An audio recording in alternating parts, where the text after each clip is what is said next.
Hi, I'm Steve from Australian Jeweller Supplies, and today I'll be guiding you through the process of connecting and regulating pressures for your little torch.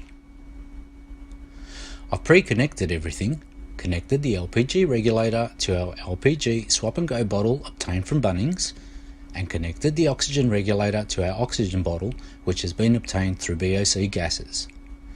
In addition, I've connected the red line from the Smith's little torch to the flashback arrestor which is connected to the LPG regulator, and the green line from the Smith's little torch to the flashback arrestor which is also connected to the oxygen regulator. With all connections tightened securely with the spanner and regulator indicating needles all on 0, we can now proceed with initializing pressure to our regulators. First one we are going to do today is the LPG.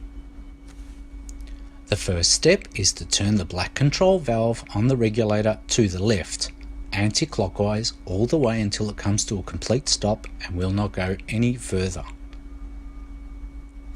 The second step is to fully open the main valve located on the bottle itself.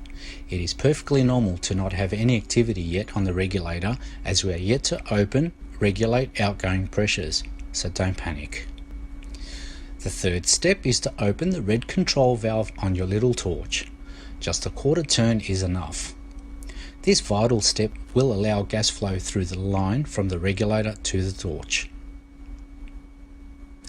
The fourth step is to now turn the black control valve on the regulator slowly to the right, clockwise, in which you will gradually start to see the needle climb as you are turning the control valve.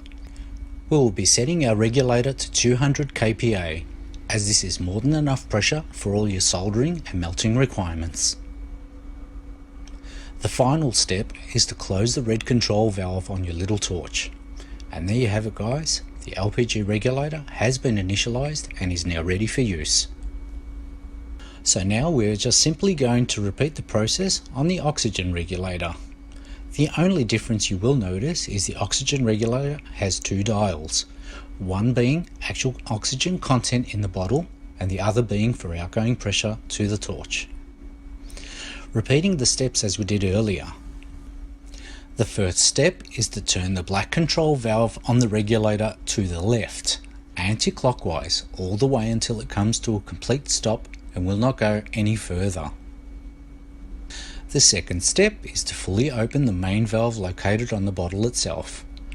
You will see activity to the left dial which simply indicates we have oxygen in the tank.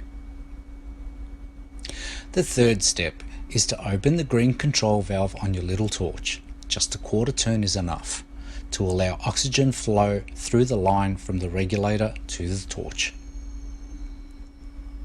The fourth step is to now turn the black control valve on the regulator slowly to the right, clockwise, in which you will gradually start to see the needle climb as you are turning the control valve. And once again we will set our regulator pressure to 200 kPa. The final step is to close the green control valve on your little torch. And that's pretty much it guys, your regulators have both been configured and are now ready for use. At the end of the day, there is no need to adjust the regulators or the pressures, and all you need to do is close the two main tank valves located on the bottles themselves and just reopen these when you next need to use your torch. Thank you for watching, and if you require any further assistance with your little torch setup, please feel free to contact your local branch.